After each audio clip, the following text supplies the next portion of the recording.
پروردگار بہروں بر، پروردگار بہروں بر۔ اعوذ باللہ من الشیطان الرجیم، بسم اللہ الرحمن الرحیم۔ ان اللہ وملائکتہ یصلون علی النبی یا ایہا الذین آمنوا صلوا علیہ وسلموا تسلیما۔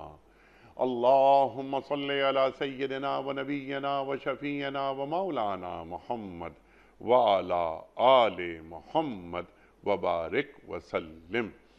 محترم خواتین و حضرات، السلام علیکم۔ پیام صبح کے ساتھ ایک بار پھر حاضر میں ہوں آپ کا میزبان انیق احمد۔ خواتین و حضرات، آپ اور ہم جانتے ہیں کہ جمعہ اور ہفتہ 2 دن سوال و جواب کے لیے ہوتے ہیں۔ ان 2 دنوں میں ہم کیا کرتے ہیں کہ آپ کی جانب سے آئے ہوئے سوالات رکھتے ہیں اپنے عہد کے ایک جید مفتی صاحب کی خدمت میں اور حاصل کرتے ہیں ان سے اپنے لیے رہنمائی۔ کچھ سوالات ہم یہاں ریکارڈ کرتے ہیں پاکستان کے مختلف شہروں میں کھڑے ہو کر، ان ویڈیو کوسچنز کو بھی ہم مفتی صاحب کی خدمت میں پیش کرتے ہیں۔ ہمارے ذہنوں میں ابہام نہ رہے، خاص طور پر ہماری یوتھ، ہمارے نوجوان کسی بھی قسم کے کنفیوژن کو لے کر آگے نہ بڑھیں۔ ایک ایسے مہمان کو ہم زحمت دیتے ہیں کہ جن کی گفتگو میں عہد کا لمس شامل ہوتا ہے۔ دین کبھی پرانا نہیں ہوتا، شریعت کبھی پرانی نہیں ہوتی، قرآن تا قیامت ذہن انسانی کی امامت کرتا رہے گا۔ تو آج کے سوالات، نئے سوالات، ان کا حل قرآن و سنت کیا عطا کرتے ہیں، یہ ہمیں بتاتے ہیں ہمارے ملک کے جید علماء۔ آج کے ہمارے معزز مہمان ہیں محترم مفتی محمد نجیب صاحب۔ خواتین و حضرات، مفتی محمد نجیب صاحب سے کون واقف نہیں؟ ہمارے ملک کا ایک ممتاز نام، محبوب نام، مقبول نام۔ خواتین و حضرات، پاکستان میں پڑھا، پاکستان کے باہر پڑھا، فارغ التحصیل دارالعلوم کراچی۔ دنیا کے آج کے نئے مسائل، ان پر بھی گہری نگاہ، دنیا بھر کا سفر کرتے ہیں اور آج کے مسائل کو جانتے ہیں۔ نہ ہی صرف جانتے ہیں بلکہ ان کا حل آپ عطا فرماتے ہیں قرآن و سنت کی روشنی میں۔ مفتی محمد نجیب صاحب کو خوش آمدید کہتے ہوئے پروگرام کا آغاز سورہ حشر کی آیات 22، 23 اور 24 سے۔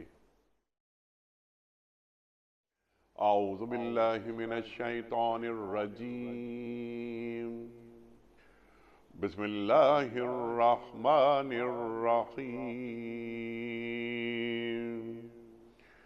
هو اللہ الذی لا الہ الا هو عالم الغیب والشہادہ هو الرحمن الرحیم۔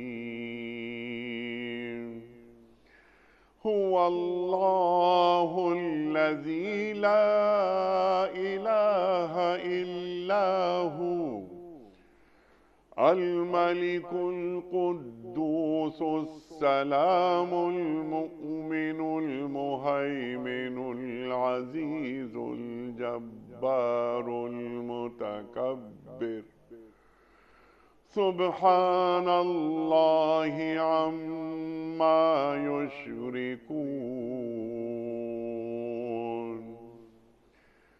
هو الله الخالق البارئ المصور له الأسماء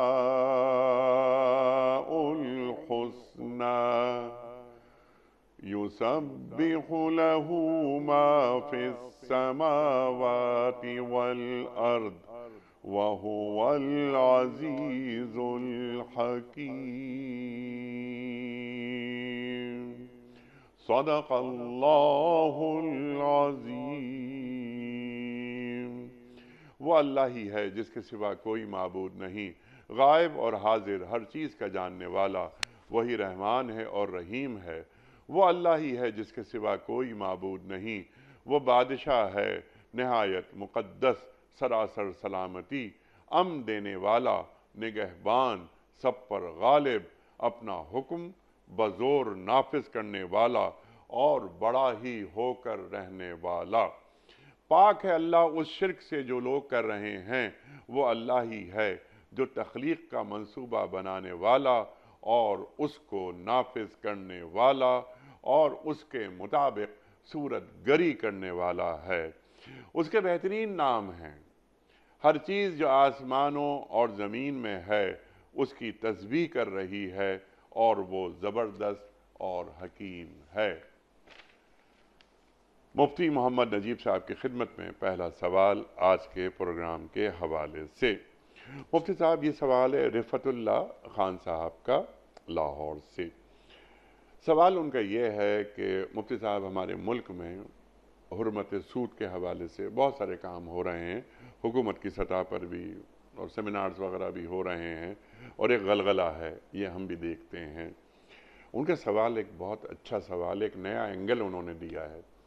ان کا سوال یہ ہے کہ مفتی صاحب یہ فرمائیے کہ سود کی حرمت کے حوالے سے ایک عام آدمی کا کردار کیا ہونا چاہیے؟ بسم اللہ الرحمن الرحیم، نحمدہ و نصلی علی رسول الکریم۔ واقعتاً یہ اہم سوال ہے کہ ایک انفرادی پاکستانی کا رویہ کیا ہونا چاہیے سود کے حوالے سے۔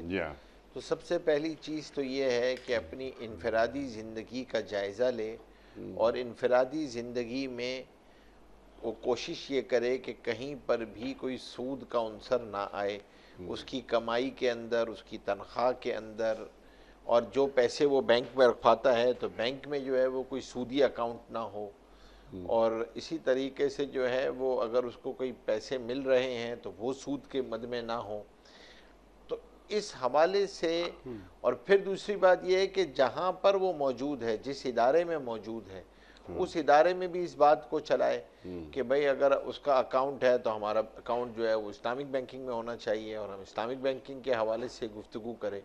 اور اسلامک بینکنگ میں اگر کوئی اس کو ضرورت ہے پیسے کی اور وہ شدید ضرورت ہے تو پھر وہ اسلامک بینکنگ کے تھرو ہی لے، کیونکہ اب ایک چیز جو ہے وہ موجود ہے، اور اب جب ایک چیز آپ کے پاس بدل موجود ہے، بدل موجود ہے اپنی ضروریات کے حل کے لیے، تو کوشش یہ کرنی چاہیے کہ یہاں پر آدمی پھر اسلامک بینکنگ کو اختیار کرے۔ اچھا، پھر اس کے ساتھ ساتھ اپنے ذاتی معاملات کے اندر بھی، یعنی ہمارے ہاں سود ایک تو اداروں کی شکل میں ہے جو یہ کمرشل بینکس ہیں، کنونشنل کمرشل بینکس ہیں، لیکن اس وقت اندرون سندھ، اندرون پنجاب اور بہت ساری پی کے کی جگہوں پہ بھی، بلوچستان میں بھی یہ بھی ہے کہ لوگ قرضے جو ہے وہ سود پہ لیتے ہیں، اور لوگ انفرادی طور پہ جو ہے وہ سودی قرضے دے رہے ہوتے ہیں، لوگ سودی قرضے لے رہے ہوتے ہیں۔ اس سے بھی بچنا بہت ضروری ہے، کیونکہ وہ بھی اسی طریقے سے حرام ہے جیسے کنونشنل بینک کا سود جو ہے وہ حرام ہے، کیونکہ وہ بھی، اور سود تو کہتے ہیں اس کو، سود کسے کہتے ہیں؟ کل قرض جر نفعا فہو الربا، ہر وہ قرض جو اپنے ساتھ کسی نفع کو کھینچ کے لائے اسے سود کہتے ہیں۔ تو قرضوں پر جو یہ اضافی رقم لی جاتی ہے یہ سود ہے۔ شریعت نے اس کی جگہ تجارت کو حلال کیا ہے، تو اپنی تجارتی سرگرمیوں میں اگر کوئی انفرادی آدمی تاجر ہے تو اپنی تجارتی سرگرمیوں میں کوشش کرے کہ بھئی سود نہ آئے، کہیں پہ سودی عنصر نہ ہو۔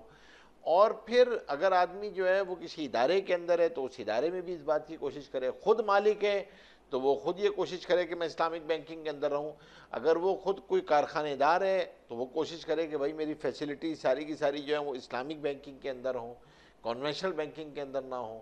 اور اگر وہ جو ہے وہ امپلائی ہے تو بھی اپنے امپلائر سے اس بات کا مطالبہ کرے کہ بھائی میری چیزیں جو ہے وہ اسلامک بینکنگ میں ہونی چاہیے، اکاؤنٹ جو ہے وہ اسلامک بینکنگ میں کھلوائے، انویسٹمنٹ اکاؤنٹ جو ہے وہ اسلامک بینکنگ میں۔ تو جو کرنا ہے وہ جہاں ضرورت ہے تو وہاں اسلامک بینکنگ کو اختیار کرے، اور اپنی زندگی کے اندر سے سود کو نکالے کسی بھی طرح پہ، کہ سود کے ساتھ جو ہے وہ ہمارا ایک تو وہ ہے کہ جس سے ہم بچ نہیں سکتے، وہ حکومت ہے جو اپنے لیول پہ، انٹرنیشنل لیول پہ سود لے رہی ہوتی ہے، اس کی رقوم میں شامل ہے، لیکن انڈیویجول ٹرانزیکشن سے اس کو اسکرین آؤٹ کرنا، اس کو باہر نکالنا، اپنی انفرادی زندگی سے اللہ تبارک و تعالیٰ سے جنگ نہ ہو، اس سود سے باہر نکلنا یہ بہت ضروری ہے۔ اور اگر کوئی قرضہ لیا ہوا ہے تو اس کو اتارنے کی فکر کرے، کوشش کرے کہ اسلامک بینکنگ آ گئی ہے اس کے ذریعے سے اس کو تبدیل کرائے، کنورٹ کرائے۔ پہلے اگر کوئی خدا نخواستہ غلطی ہو گئی تھی تو بھائی توبہ کرو، آگے بڑھو، اللہ تبارک و تعالیٰ گناہوں کو معاف کرنے والا ہے، آگے بڑھے۔ اور آگے جو ہے وہ اب یہ طے کرے کہ اب جو ہے وہ اسلامک بینکنگ سے ہم کام کریں گے. کیونکہ وجہ اس کی یہ ہے کہ انیق صاحب دیکھیں کمانا فرض نہیں ہے, حلال کمانا فرض ہے. سبحان اور اللہ. اس کمانے کے اندر اگر ضرورت پڑتی ہے تو حلال طریقے سے جو ہے اس کے اندر انویسٹمنٹس کو لیا جائے. کہیں پہ آدمی نے انویسٹ کرنا ہے تو بھی حلال ذرائع کے ذریعے جو ہے وہ انویسٹمنٹ کی جائے. سبحان اللہ. تو اس میں ہر انفرادی شخص بھی اس جہاد میں اپنا حصہ ڈالے. اور اس کیونکہ آپ دنیا اس وقت جو ہے نا وہ ڈیمانڈ اینڈ سپلائی پہ چلتی ہے. اگر عوامی ڈیمانڈ کریٹ ہو جاتی ہے اور عوام یہ کہتی ہے کہ ہمیں حلال چاہیے, ہمیں اسلامک بینکنگ چاہیے, تو خود بخود سسٹمز جو ہیں وہ اس پہ ڈیولپ ہو جاتے ہیں, چیزیں بن جاتی ہیں اس کے مطابق. اور اگر عوام کی طرف سے جو ہے وہ یہ طلب نہ ہو تو ظاہر سی بات ہے پھر حکومت کی بھی جو ہے وہ نیتیں جو ہے وہ اتنی مضبوط نہیں رہتی اور اتنا زیادہ ادارے بھی جو ہے وہ پھر کوشش نہیں کرتے. اب الحمدللہ جیسے آپ نے فرمایا غلغلہ بنا ہوا ہے, حرمت سود پہ کانفرنس ہوئی ہے اور حضرت شیخ الاسلام صاحب مفتی تقی عثمانی صاحب کی زیر نگرانی تمام مکاتب فکر کے علماء جمع ہوئے اور سب نے جو ہے وہ یعنی پاکستان میں یہ پہلی مرتبہ ہے کہ اس 1 پوائنٹ ایجنڈا پہ سب جمع ہوئے اور سب نے یہ کہا ہے کہ ہم جو ہیں وہ اس کے سود کے خلاف اس جنگ میں بلا کسی یعنی کوئی انکنڈیشنل حمایت کا اعلان کیا ہے. تو کوئی اس میں وہ بھی نہیں ہے کہ بھئی کوئی فلسفے کا فرق ہو, کوئی فقہ کا فرق ہے, کوئی نہیں. ایک ایسی چیز ہے حلال حرام کا مسئلہ ہے. اور ہم نے دیکھا یہ ہے کہ چاہے وہ حلال فوڈز ہوں یا یہ اس میں حلال فائنینس کا مسئلہ ہو, اس کے اندر مکاتب فرق میں کوئی فرق بھی نہیں ہے. وہ سب کے سب اس پہ متفق ہے کہ یہ سود ہے, اس سے نکلنا ضروری ہے.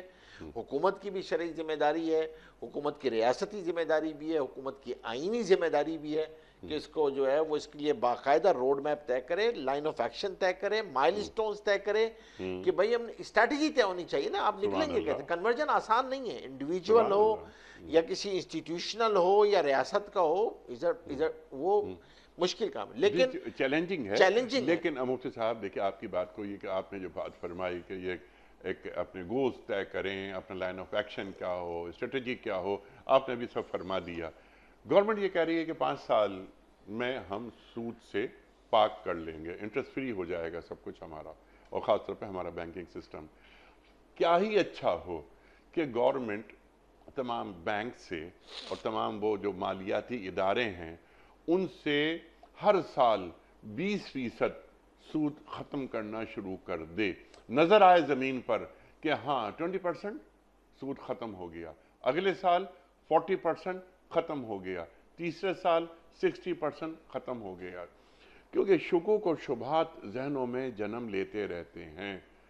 کیا اس بات کی آپ تائید کریں گے؟ نہیں, بالکل میں تائید کرتا ہوں. دیٹس کالڈ مائل اسٹون اسٹریٹجی. یہی مائل اسٹون اسٹریٹجی ہے نا کہ آپ ایک ٹارگٹ دیتے ہیں, ایک ڈیڈ لائن دیتے ہیں اور اس میں 2 ادارے بہت اہم کردار ادا کرتے ہیں. ہمارے پاس منسٹری آف فائنینس اور اسٹیٹ بینک بنیادی طور پہ جو ریگولیٹر ہے. دوسری طرف کمپنیز کا ریگولیٹر SECP ہے جو تکافل کو دیکھ رہا ہوتا ہے, اسلامک فنڈز کو دیکھ رہا ہوتا ہے, مدارباز کو دیکھ رہا ہوتا ہے, NBA جو نان بینکنگ فائنینشیل انسٹیٹیوشنز ہیں ان کو دیکھ رہا ریگولیٹر ہے وہ SECP.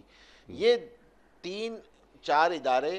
اور پھر اس میں سب سے پہلی کام یہ کیا کرنا چاہیے, دیکھیں سب سے پہلا کام آپ یہ کریں جو آپ ماسز کے اندر ایک بہت بڑی چینج لے کر آ جائیں گے, وہ یہ ہے کہ ہمارا ادارہ ہے ہاؤس بلڈنگ فائنینس کارپوریشن, آپ اس کو کنورٹ کریں حلال کے اندر تو بہت سارے آپ کے لوگ جو ہیں وہ حلال فائنینس میں کنورٹ ہو جائیں گے.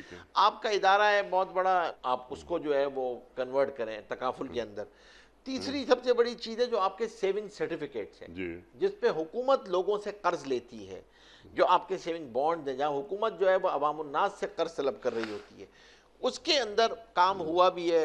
اصل میں آدمی کی نیت ہو اور مائنڈ سیٹ ہو تو چیزیں چلتی رہتی ہیں. یہاں چیزیں چلتے چلتے رک جاتی ہیں, کمیٹیز بنتی ہیں تو کمیٹیز کے پاس اختیار نہیں ہوتا ہے, وہ ایک پھر وہ بناتی ہے, وہ اپنی رپورٹ بناتی ہے, وہ رپورٹ پھر کہیں دب جاتی ہے. آپ نے فرمایا کہ نیت ہو, جب نیت اچھی ہو جاتی ہے تو اللہ کی مدد خود شامل ہو جاتی ہے. بے شک.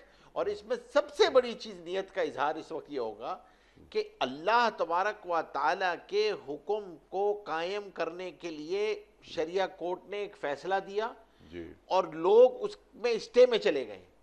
سب سے پہلا کام تو یہ ہے کہ بھائی وہ جو اسٹے ہے اسے ہٹایا جائے. 25 درخواستیں جو گئی ہوئی ہیں مختلف بینکوں کی طرف سے, تو آپ تمام کی طرف سے یہ ختم ہو، جی ہاں، ورنہ پھر عوام الناس کو یہ سوچنا چاہیے کہ بھائی پھر ورنہ آپ اگر وہ بینک خود اس پہ راضی نہ ہو اور خود یہ واپس نہیں آتے، حکومت راضی نہیں ہوتی، تو پھر عوام کسی ایسے اقدام پہ جائے کہ وہ ان کا بائیکاٹ کرے، تو اس سے تو آپ کا پورا مالیاتی سسٹم متاثر ہوتا ہے۔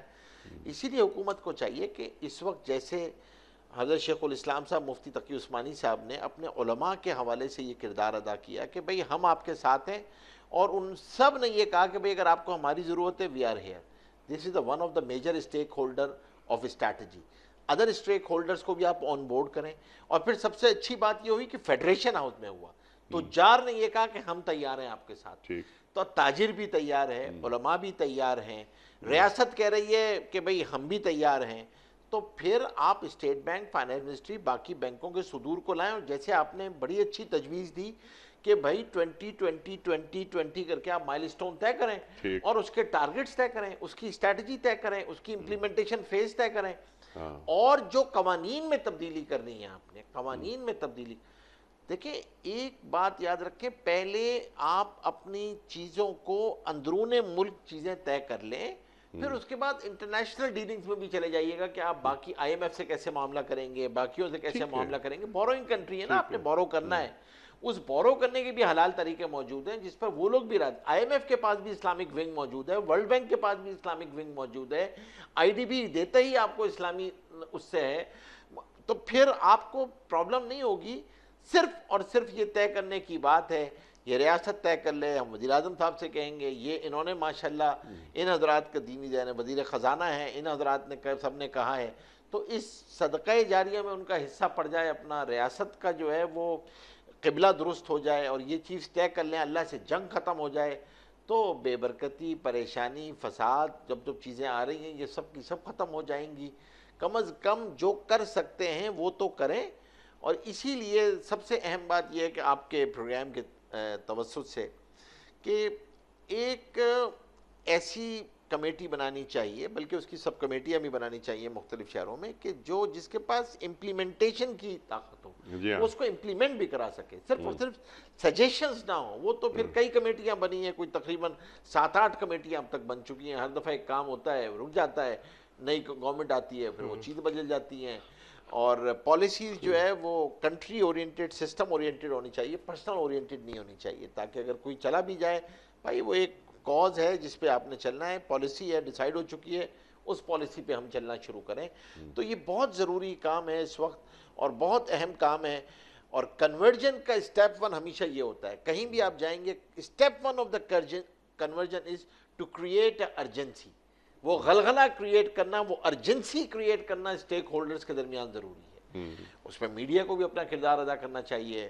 میں آپ کی جو خاص طور پہ جماعت ہے، جو اینکرز حضرات ہیں، انہیں اپنا رول ادا کرنا چاہیے، کیونکہ آپ ایک بہت بڑا ذریعہ ہیں بات کو ابلاغ کا، جی میڈیا کو اور اپنا کام الحمدللہ میڈیا کر رہا ہے۔ آپ اس کو باقاعدہ اس کو مقصد بنا کے کریں، اور ٹی وی چینلز کو چاہیے، مالکان کو چاہیے کہ اس کے اندر اپنا حصہ ڈالیں، اس خیر کے کام میں اپنا حصہ ڈالیں، اور اس میں پروگرامز کریں، مسکنسیپشنز ہیں تو ان کو دور کریں، اسٹیک ہولڈرز کو برنگ آل اسٹیک ہولڈرز آن بورڈ، سب کو لے کر آئیں، اور جو کرنے کے کام ہیں، آئی نو کہ کام آسان نہیں ہے، اس کے اندر کئی پہلو ہیں، اس کے کئی سٹیجز ہیں، لیکن کم از کم بیٹھ کے ڈیفائن تو کر لینا، بجائے اس کے اسٹے لینے سے کیا ہوگا؟ 20 سال تک اسٹے لیے رہا، پچھلے 20 سال یہ اسٹے ہوگا، اگلے 20 سال تک پھر چلا جائے گا۔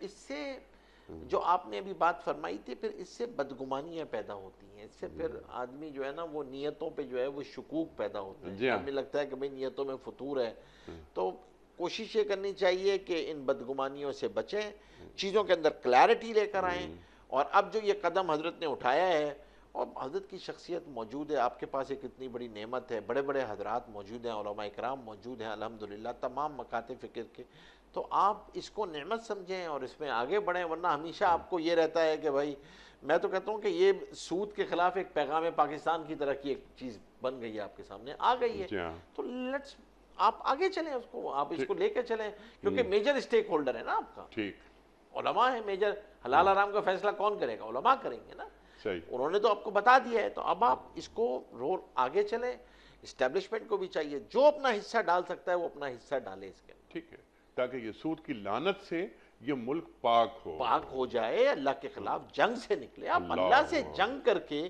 اللہ کی دھرتی پہ امن قائم کر سکتے ہیں؟ اللہ کیسے قائم کریں اکبر. گے؟ فَإِن لَمْ تَفْعَلُوا فَآذَنُوا بِحَرْبٍ حرب مِّنَ من اللَّهِ وَرَسُولِهِ. اللہ اور اس کے رسول اللہ سے اور جنگ. اس کے رسول صلی اللہ علیہ صلی اللہ. وآلہ وسلم سے جنگ ہے. بالکل آپ کا جو ہے نا کرتے اللہ رہیں. اکبر. اب آپ یہ سارے کا سارا کلائمیٹ چینجز، میں تو کہتا ہوں کہ اس میں سب سے بڑا کرائم جو ہے انوائرمنٹل کرائم، وہ سود ہے. سود از دا بگیسٹ انوائرمنٹل کرائم جس سے آپ کی کلائمیٹ چینجز آ رہی ہوتی ہے. سبحان تو اللہ. آپ کو اندازہ ہی نہیں ہے. ہمارے ہاں تو حضور پاک صلی اللہ علیہ وسلم نے بھی کچھ اسباب بتائے ہیں نا کلائمیٹ چینجز کے. جی ہاں. کیوں کلائمیٹ چینج کب آئے گی، کب فساد ہوگا، کب بارشیں رک جائیں گی، کب سیلاب آئیں گے، کچھ اسباب بتائے ہوئے ہیں نا، حدیث کے اندر بھی موجود ہے نا. تو ہمیں بحیثیت مسلمان جب اس پہ یقین ہے ہمارا تو ہمیں بچنا چاہیے. اور یہ تمام چیزیں انوائرمنٹل کرائم میں سے ہیں. تو آپ کی کلائمیٹ محفوظ ہوگی، آپ کے ملک کے اندر امن اور آتشی پیدا ہوگی، اللہ سے جنگ ختم ہوگی. تو اللہ تبارک و تعالیٰ تجارتوں میں برکتیں عطا فرمائیں گے. اللہ تبارک و تعالیٰ آسمان اور زمین سے برکتیں نازل فرمائیں گے. تو یہ سب کچھ کب ہوگا؟ پہلے ہم نیت کریں، دعا کریں، عزم کریں. وَإِذَا عَزَمْتَ فَتَوَكَّلْ عَلَى اللَّهِ، اور پھر آگے کام کو شروع کریں.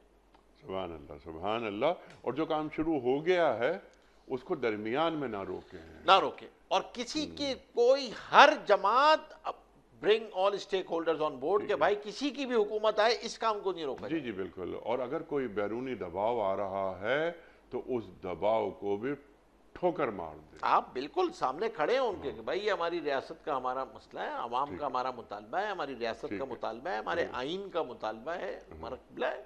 آپ کی ریاست کا مذہب تو موجود ہے نا آئین کے اندر، تو بس آپ کی ریاست کا مطالبہ ہے یہ. سبحان اللہ. تو آپ کوئی خلاف قانون بات نہیں کر رہے ہیں، آپ تو قانون کے اوپر بات کر رہے ہیں. ٹھیک ہے. اور ہماری اکثریت دینی قوانین کا نفاذ چاہتی ہے. آپ کا آئین چاہتا ہے، جی کانسٹیٹیوشنل ریکوائرمنٹ ہے. جی ہاں. تو اس کی کوشش کریں، دعا بھی کریں. اللہ جل شانہ سے دعا ہے اللہ تبارک و تعالیٰ اس سود کی لعنت کو جلد از جلد ختم فرمائے. سبحان اللہ. ہم اپنی آنکھوں سے وہ وقت دیکھیں کہ اللہ تبارک و تعالیٰ اس ملک میں جو ہے یہ پراپر جو اسلامک اکنامک سسٹم ہے، اسلامی معاشی نظام ہے، وجود میں آئے. اور اس کے لیے ہر اسٹیک ہولڈر، ہر جماعت کو اپنی کوشش جاری رکھنی چاہیے تاکہ انسانوں کا استحصال نہ ہو جو کہ سود کی وجہ سے ہوتا ہے.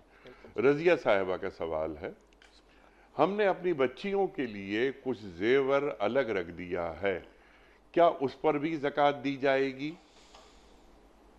دیکھیں اصل بات یہ ہوتی ہے کہ جب آپ نے زیور خریدا یا زیور آپ کی ملکیت تھا، شریعت نے زکوٰۃ کا حکم ملکیت کے سوال یہ ہے کہ مالک اس کا کون ہے. اگر تو اس کا مالک وہ بچیاں ہیں، آپ نے اونرشپ ٹرانسفر کر دی ہے، تو پھر اب وہ بچی مالک ہوگی. اب اگر وہ بچی نابالغ ہے تو اس پہ زکوٰۃ نہیں ہے.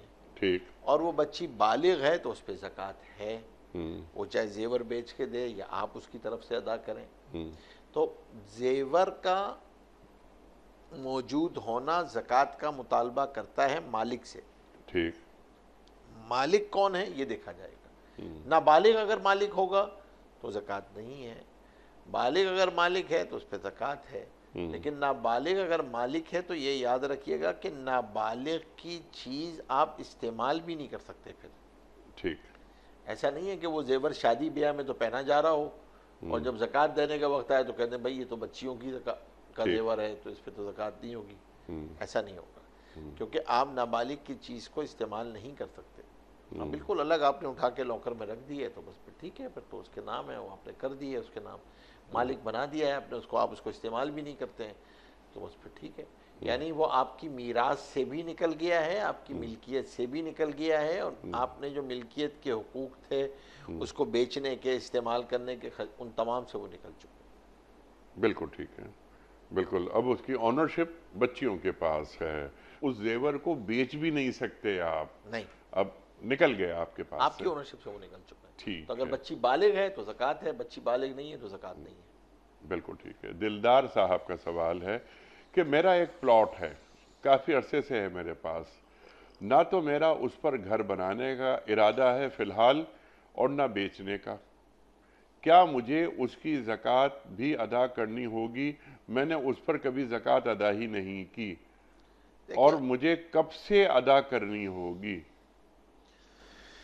دیکھیں اگر تو یہ ٹریڈیبل گڈز میں نہیں ہے اور یہ مال تجارت نہیں ہے، یعنی اس پلاٹ کو خریدتے وقت بیچنے کی نیت متعین نہیں تھی، جی ہاں، تو پھر اس پلاٹ پر زکوٰۃ نہیں ہے، کیونکہ اچھا، نہ ان کا نیت مکان بنانے کی ہے، نہ ان کی نیت بیچنے کی ہے، یہ متذبذب ہے، ہاں ہوا تو مکان بنا لیں گے، ہوا تو اس کو بیچ دیں گے، ٹھیک ہے، تو پھر اس پہ زکوٰۃ نہیں ہوگی۔ ہاں بیچنے کی نیت متعین ہو جائے، ہاں خریدتے وقت وہ نیت متعین تھی ہاں اور پھر اسی نیت سے اس نے خریدا تھا اور نیت سے رکھا ہوا ہے، تو اب اس پہ زکوٰۃ ہوتی ہے۔ لیکن اس کیس میں جو سوال میں بیان کیے گئی ہے صورتحال، اس میں زکوٰۃ نہیں ہے، اس میں زکوٰۃ نہیں ہے، ٹھیک ہے، کیونکہ یہ نان کمرشل ہے، نان کمرشل، نان ٹریڈبل ہے، نان مال ٹریڈیبل ہے، تجارت نہیں ہے یہ۔ ٹھیک ہے،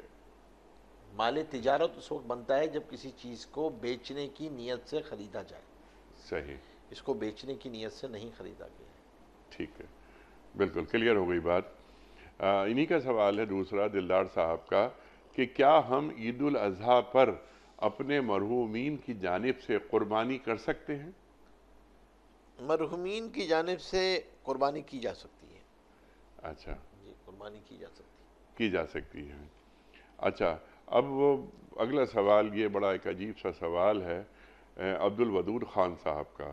ان کا سوال یہ ہے کہ ہم جس جگہ رہتے ہیں وہاں گائے کی قربانی کرنا جرم ہے، ہمیں عید الاضحیٰ پر چھپ کر گائے کی قربانی کرنی پڑتی ہے، کیا یہ چھپ کر قربانی کرنا یہ طریقہ شریعت میں جائز ہے؟ دیکھیں ایک بات تو یہ ہے کہ ظاہر سی بات ہے، بظاہر لگتا ہے کہ ہمارے پڑوس کے ملک کا مسئلہ ہے یہ، تو اب اگر وہاں کا مسئلہ ہے تو کوشش تو یہ کرنی چاہیے کہ وہاں کے علماء کرام سے پوچھنا چاہیے وہ اس بارے میں کیا فرماتے ہیں اس موقع، اور جہاں پہ یعنی اگر تو اس کا کوئی بدل ہو سکتا ہے، اپنے آپ کو جان کو جو ہے وہ اس میں نہیں ڈالنا چاہیے۔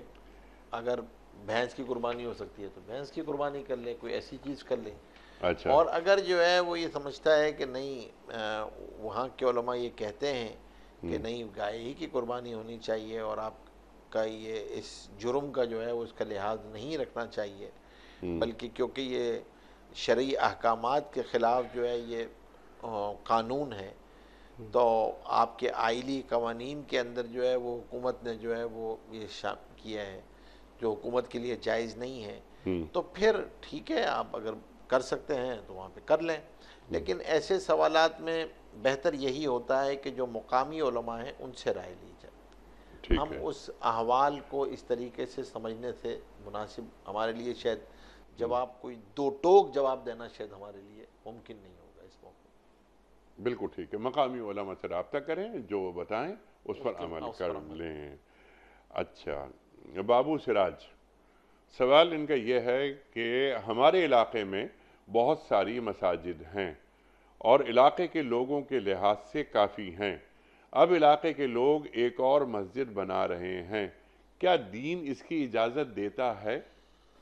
دیکھیں اگر مساجد جو ہیں وہاں پہ ضرورت ہے، محلے ہیں، چھوٹے چھوٹے محلے ہیں، اگر محلوں میں کوئی بنانا چاہتا ہے مسجد اور مسجد اس کے لیے وقف کیا ہے تو دین میں کوئی وہ احکامات تو اس طریقے سے نہیں ہے کہ اتنے علاقے اتنے مسافت پہ مسجد ہونی چاہیے، ایسی مسجد ہونی چاہیے، تو اگر بنانا چاہتے ہیں تو مسجد بنا لیں، بنائی جا سکتی ہے مسجد۔ بس یہ ہوتا ہے کہ بعض جگہوں پہ گاؤں میں ایسی جگہوں پہ کہا یہ جاتا ہے کہ بھائی ہر مسجد کے اندر جمعے کی ترتیب نہ رکھیں، ہر مسجد جو ہے وہ اس کے اندر جمعے کی مسجد نہ ہو، تاکہ جو بڑی مسجد ہو اس میں جمعہ کر لیا جائے، تاکہ جمعہ جو ہے وہ پرشکور ہے، جمعہ جو ہے وہ ایک بڑی اجتماعیت جو ہے وہ نظر آئے، جو جمعے کے مقاصد ہیں وہ اس میں حاصل ہو جائیں۔ بالکل تو اس میں جو ایک جامع مسجد ہے وہ ہر مسجد میں جو ہے وہ جمعہ نہ ہو اور مسجد قائم کر لی جائے تو کوئی مسئلہ نہیں، مساجد قائم ہو سکتی ہیں، کوئی ایسی چیز قائم ہو سکتی ہیں۔ اب یہ جو بات آپ نے فرمائی کہ ہر مسجد جامع مسجد نہیں ہوتی، لیکن ہم اپنے معاشروں میں دیکھتے ہیں کہ ہمارے معاشرے میں خاص طور پہ شہروں میں ہر مسجد میں جمعے کی نماز ہوتی ہے، لیکن آپ نے ایک دین کے شکوہ کی بات کی، تو دین کا شکوہ کیا اس بات کا متقاضی نہیں ہے کہ جو سب سے بڑی مسجد ہے اس میں چھوٹی مساجد کے نمازی آئیں اور ایک بڑا ایک اجتماع ہو، دین کا شکوہ واضح ہو رہا ہو، اور جب عید کی نماز ہوتی ہے کھلے میدان میں ہوتی ہے، اللہ اکبر، شکوہ جو آپ فرما رہے تھے، تو اقبال کا شعر یاد آیا کہ عید آزاداں شکوہ ہے ملک و دین، اور عید محکومہ گروہ مومنی. تو شکوہ ہے ملک و دین وہ سامنے آ رہا ہے. تو جمعہ کی نماز ہر مسجد میں کیوں ہوتی ہے؟ آپ فرمائیے. دیکھیں اصل بات تو یہی ہے، یہاں پہ بھی بہت عرصے تک تو شہروں میں یہی تھا کہ جمعے کی مساجد مخصوص تھیں. جی پھر جس طرح آبادی بڑھتی چلی گئی اور اب آبادی مساجد اتنی بڑی رہی نہیں، بڑی مساجد بہت کم ہو گئی، تو اس کی وجہ سے یہ مسائل پیدا ہو گئے. لیکن ابھی بھی بہت چھوٹی مسجد میں علماء نے کوئی پسند نہیں کرتے کہ اس میں جمعہ پڑھایا جائے. ٹھیک. اگر اس کے پاس کوئی بہت بڑی مسجد موجود ہے تو وہاں پہ کوشش کرنا چاہیے جمعہ وہاں پڑھیں. لیکن اگر کوئی بڑی مسجد ہی نہیں ہے، پھر اب اس سے بڑا المیہ یہ ہوا ہے جو اب ہو گیا ہے کہ آپ نے جمعے کی چھٹی ختم کر دی ہے، جی ہاں. تو دفاتر کے اندر جو ہے وہ جمعے پڑھائے جا رہے ہیں، مصلوں میں جمعے پڑھائے جا رہے ہیں، کیونکہ مجبوری ہے، آدمی کیا کرے، اسے جمعہ پڑھنا ہے اس نے کہیں پر بھی. جی ہاں. تو اب وہ کہیں کار پارکنگ میں جمعہ ہو رہا ہے، کہیں پہ کدھر ہو رہا ہے. تو مسجد کا جو تقدس ہے وہ مسجد ایک تو بڑی ہو، جامع ہو.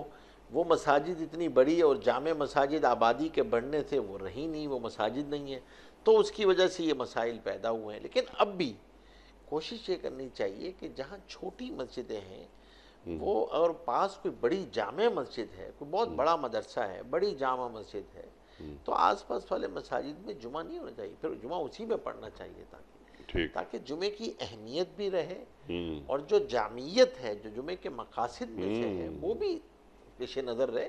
جیسے آپ نے اس کی طرف اشارہ فرمایا کہ عید کی نماز میں جو آپ کو ولولہ ایک میدان میں پڑھنے میں آتا ہے وہ کسی چھوٹی مسجد میں عید کی نماز پڑھنے میں تھوڑی آتا ہے.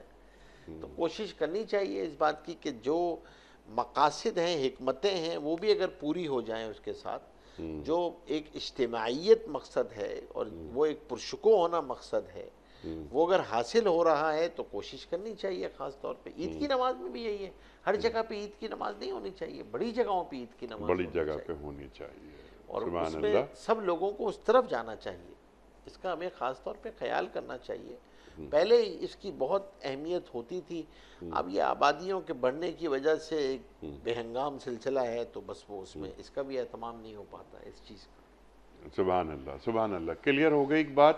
اس سے پہلے کہ ہم رکھیں آپ کی خدمت میں ویڈیو کویسچن، ایک سوال. یہ سوال بڑا سوال ہے، اس کے کئی حصے ہیں، لیکن آپ کی فیلڈ سے بہت قریب ہے. مفتی صاحب، دین تجارت کے کیا اصول ہمیں بتاتا ہے؟ اب اسی میں سوالات انہوں نے کچھ اٹھائے ہیں، یہ محمد علی صاحب نے، کہ مفتی صاحب یہ بھی بتائیے کہ دین میں شرح منافع کیوں نہیں رکھا گیا؟ تاجر ایک منافع کس حد تک لے سکتا ہے؟ کیا دین میں مڈل مین یا بروکر کا کوئی تصور ہے؟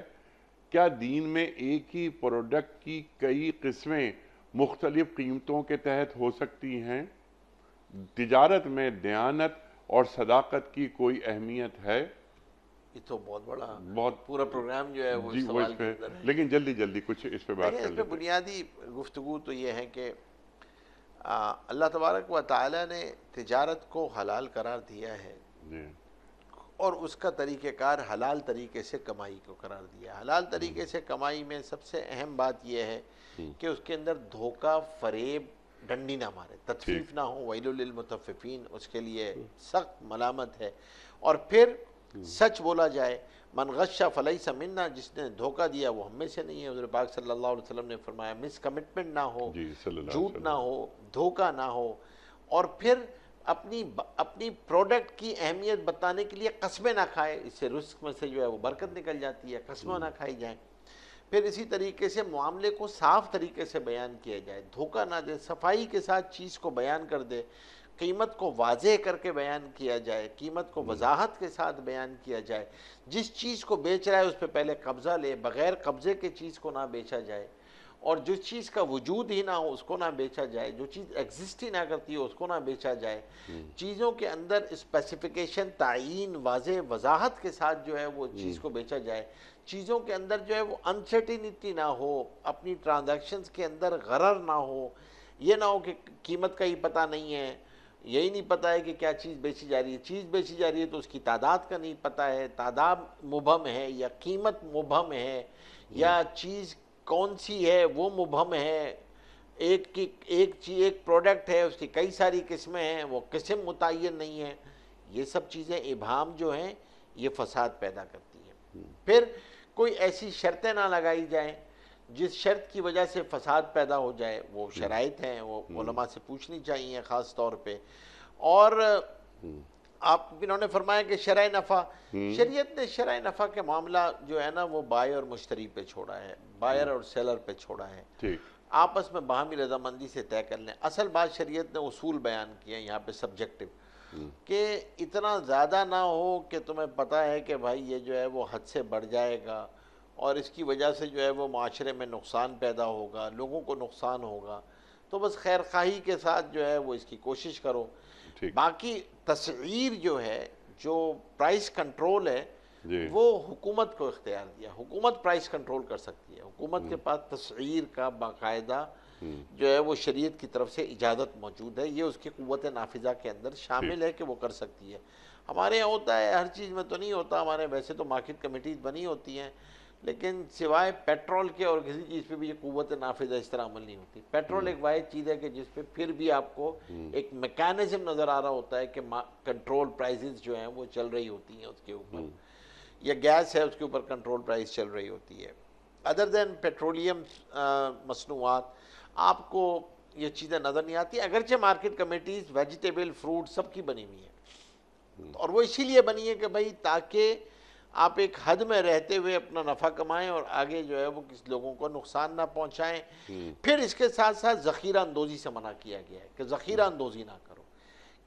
غذائی مصنوعات کے اندر تو حرام ہے کہ غذائی مصنوعات میں جس سے اس کی قیمت آٹا ہے، چینی ہے، دال ہے، گھی ہے، تیل ہے، ان کے اندر کرنا کہ جو لوگوں کی ضروریات ہیں ان کے اندر آپ جو ہے وہ اس طرح کر لیں کہ اس سے قیمتیں بڑھا دیں مصنوعی طور پہ اور غذائی چیزوں کی ذخیرہ اندوزی کر لیں، اس کی ممانعت ہے، یہ حرام قرار دیا گیا ہے۔ اس کی وجہ سے جو ہے وہ پریشانیاں آتی ہیں اور یہ روزی جو ہے وہ حرام ہو جاتی ہے۔ جو اس وقت ایک ہمارے معاشرے کے اندر ایک بیماری پیدا ہوتی جا رہی ہے کہ بروکر جو ہے وہ اپنی بات کو واضح نہیں کرتا بائر اور سیلر کو کہ میں بروکر ہوں۔ ٹھیک، اگر تو وہ واضح ہے، دونوں کو پتہ ہے کہ میں بروکر ہوں، تو پھر تو کوئی مسئلہ نہیں ہے، لیکن ویسے ہی بروکر اگر درمیان میں بن جائے گا تو یہ خطرناک ہے۔ مثال کے طور پہ آپ میرے پاس گاڑی ٹھیک کروانے کے لیے آئے، میں میکینک ہوں، اور میں نے آپ کو جو ہے یہ کہا کہ بھائی پرزے جو ہے نا وہ فلاں دکان سے لے لیں، اور آپ نے جو ہے وہ فلاں دکان سے لے لیا، اب میں فلاں دکان سے کمیشن مانگوں کہ بھائی میرا کمیشن دے دو، اور اس نے آپ کو پرائز بڑھا کے بھیجا کیونکہ اس نے مجھے کمیشن دینا تھا۔ اب یہ جو ہے یہ ناجائز ہے کیونکہ میں نے آپ کو نہیں بتایا تھا کہ بھائی میں اس سے کمیشن لیتا ہوں، آپ اس دکان کے پاس چلے جائیں، یعنی آپ کو نہیں پتا تھا کہ وہ کمیشن جو ہے وہ میرا کمیشن ہے اس کے اندر، دونوں کو نہیں پتا، ایک کو تو پتا تھا جو بیچنے والا تھا، اس نے مجھے کمیشن دینا تھا، آپ کو نہیں پتا تھا، تو بروکر تو جائز پھر، لیکن اس کی اجرت طے ہونا، کام کا طے ہونا اور دونوں کے علم میں ہونا، اور ایک وقت میں دو کام نہیں ہو سکتے کہ آپ سیلر بھی ہوں اور بروکر بھی ہوں، یا بائر بھی ہوں اور بروکر بھی ہوں، ایسا نہیں ہو سکتا، یا تو آپ بائر ہوں گے یا بروکر ہوں گے۔ تو اس میں تجارتی اخلاق میں یاد رکھیے گا، تجارتی اخلاق بنیادی طور پہ آپ کی آمدنی کو حلال بنانے کے ذرائع ہیں، یہ وہ پریزرویٹو انگریڈینٹس ہیں جس سے آپ کی آمدنی حلال ہوتی ہے۔ تو آدمی کو جھوٹ، دھوکہ، فریب، ڈنڈی مارنا، ان سے جو ہے وہ بچنا چاہیے، اور خاص طور پہ کہ اگر کوئی خرید و فروخت کا بیچنے کا معاملہ ہے تو پہلے اس چیز پہ قبضہ کرے، چیز کو واضح کرے، اور اگر کوئی جو ہے وہ آپ سے چیز خریدے اور خرید کر واپس لے آئے تو بھائی واپس لے لینا چاہیے، اس پہ اللہ کی طرف سے جو ہے وہ گناہوں کی معافی کا وعدہ ہے، اس کو اقالہ کہتے ہیں۔ اگر کوئی کر لے تو اللہ تبارک و تعالیٰ کی طرف سے جو ہے وہ اس کے گناہوں کی معافی کا وعدہ ہے، حضور پاک صلی اللہ علیہ وسلم نے اس کو بشارت دی ہے، تو اگر کر لیں تو یہ بہت اچھی بات ہے۔ اور آدمی جو ہے وہ اس کا اہتمام کرنا چاہیے کہ ہم کاروبار کے اندر جو ہے وہ اپنے کاروباری احکامات کو سیکھنے کی کوشش کریں، اس کے علم کو سیکھیں دین کے، کیونکہ آپ کا پھر دکان پہ بیٹھنا بھی دین بنے گا، سودا بیچنا بھی دین بنے گا۔ کب ہے یہ کہ جب آپ نے اس کو سیکھ کر کریں گے، قرض کیسے لینا ہے، قرض کیسے دینا ہے، مال کیسے بیچنا ہے، مال کیسے لینا ہے، پہلے کیا کرنا ہے، یہ سب چیزیں جو ہیں وہ آپ جب سیکھیں گے تجارت کے احکامات کو، اور جو تاجر ہے اس پہ یہ سیکھنا فرض عین ہے، اس پر یہ سیکھنا بھی فرض عین ہے، تو کوشش کرنی چاہیے کہ بھئی مارکیٹوں کے اندر کہیں پر بھی ہم ہیں، وہاں مساجد میں کوئی 5 منٹ کی 10 منٹ کی ظہر کی نماز کے بعد، عصر کی نماز کے بعد کوئی ایسے احکامات کی کلاس جو ہے وہ لیتے رہیں، تاکہ اپنے آپ کو انگیج کرے تجارت کے احکامات کو سیکھنے میں، تاکہ آدمی کی انکم حلال ہو۔ بالکل ٹھیک ہے۔ اچھا، ایک سوال ان کا یہ بھی ہے کہ کیا ایک پروڈکٹ کی 3 قسمیں ہو سکتی ہیں؟ یعنی ایک ہی پروڈکٹ ہے، اس کو اب اے بی سی یہ 3 کوالٹیز ہیں، اس میں مارکیٹ کی گئی ہے ایک چیز۔ اب جیسے کھجور ہے، اب کھجور درجہ اول، کھجور درجہ دوم، کھجور درجہ سوم، تو اگر واقعتاً وہ کوالٹی کے اعتبار سے اول دوم سوم ہے تو آپ الگ الگ قیمتیں رکھ سکتے ہیں، قیمتیں رکھ قیمت سکتے الگ ہیں، الگ کر سکتے کوئی مسئلہ نہیں ہے اس کوئی میں۔ مسئلہ نہیں۔ ٹھیک ہے، ویڈیو کویسچنز آپ کی خدمت میں۔ پہلا سوال مفتی صاحب کے لیے۔ السلام علیکم مفتی صاحب، میرا سوال یہ ہے کہ جو لوگ بے روزگاری کی وجہ سے خودکشی کر رہے ہیں ان کے لیے اسلام میں کیا حکم ہے؟ اللہ اکبر، اللہ اکبر۔ بہت ہی جو ہے وہ ایک ایسا معاشرتی رویہ ہے جو سارے معاشرے کو جو ہے نا وہ جھنجھوڑ دیتا ہے ایک مرتبہ، اگر معاشرے کے اندر حس ہو اور معاشرہ زندہ ہو۔